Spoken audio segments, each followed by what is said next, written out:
নমস্কার বন্ধুরা, আপনি কি জানেন রাস পূর্ণিমার দিন কোন খাবার খাওয়াকে শুভ বলে মনে করা হয়? এই দিন অবশ্যই খান এই একটি খাবার।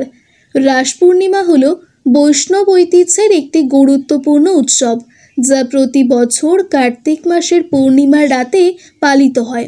এই দিন ভগবান শ্রীকৃষ্ণ বৃন্দাবনের গোপীদের সাথে ঐশ্বরিক রাসলীলা বা নর্তন করেছিলেন বলে বিশ্বাস করা হয়।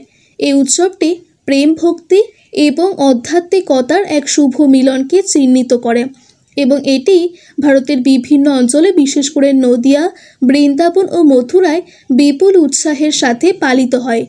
রাস পূর্ণিমার মূল ভিত্তি হল শ্রীকৃষ্ণের রাসলীলার স্মৃতিচারণ।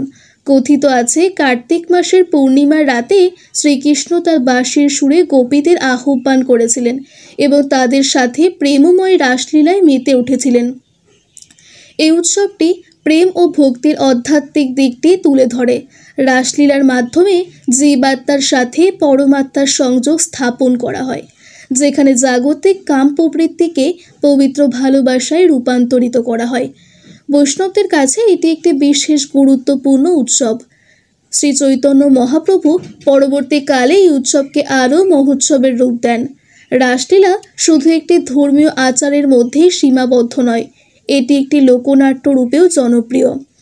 পশ্চিমবঙ্গ ও উড়িষ্যার বিভিন্ন অঞ্চলে রাসলীলার আয়োজন করা হয়, যেখানে রাধা ও কৃষ্ণের লীলা অভিনীত হয়।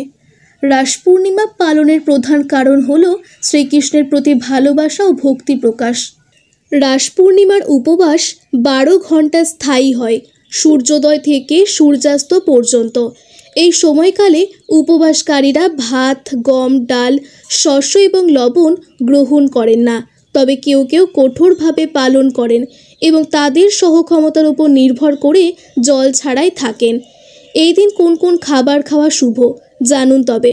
রাস পূর্ণিমার দিন সাধারণত নিরামিষ খাবার খাওয়া হয়। এই দিন বিশেষ কিছু খাবার তৈরি করা হয়, যার মধ্যে অন্যতম হল ক্ষীর বা পায়েস।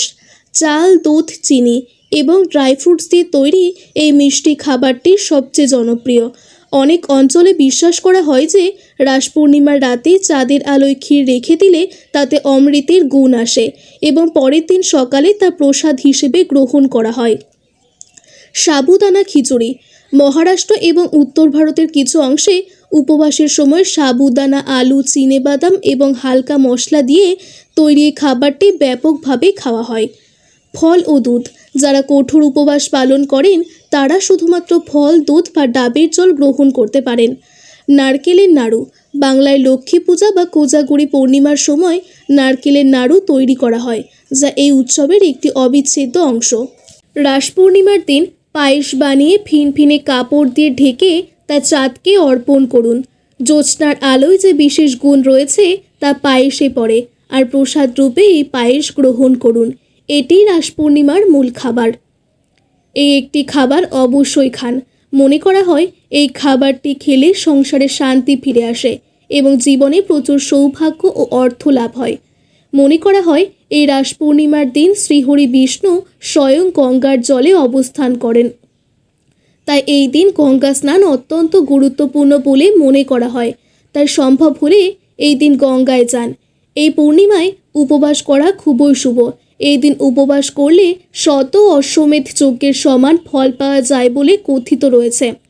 এই দিন সূর্যোদয়ের আগে অর্থাৎ ব্রহ্ম মুহূর্তে স্নান করলে জন্ম জন্মান্তর সেই পুণ্যের ফল মেলে। এই রাসযাত্রার দিন ঠাকুরের সামনে 2টি ঘিয়ের প্রদীপ জেলে এই মন্ত্রটি উচ্চারণ করতে হবে 108 বার। যদি 108 বার সম্ভব না হয় তাহলে 21 বার করা যেতে পারে। মন্ত্রটি হলো ওম ভগবতে বাসুদেবায় নমঃ। রাস পূর্ণিমার দিন অশ্বত্থ গাছে জল ও দুধ নিবেদন এবং ধূপ দেখালে অনেক পুণ্য হয়। রাস পূর্ণিমায় সারাদিন উপবাস করে সন্ধ্যাবেলা ঘিয়ের প্রদীপ জেলে মনের বাসনা শ্রীকৃষ্ণের কাছে অর্পণ করুন। এর ফলে মনের সকল বাসনা পূর্ণ হবে। তো বন্ধুরা, এই ছিল আজকের ভিডিওটি ভালো লাগলে অবশ্যই লাইক করুন আর কমেন্টে লিখুন জয় রাধাকৃষ্ণ।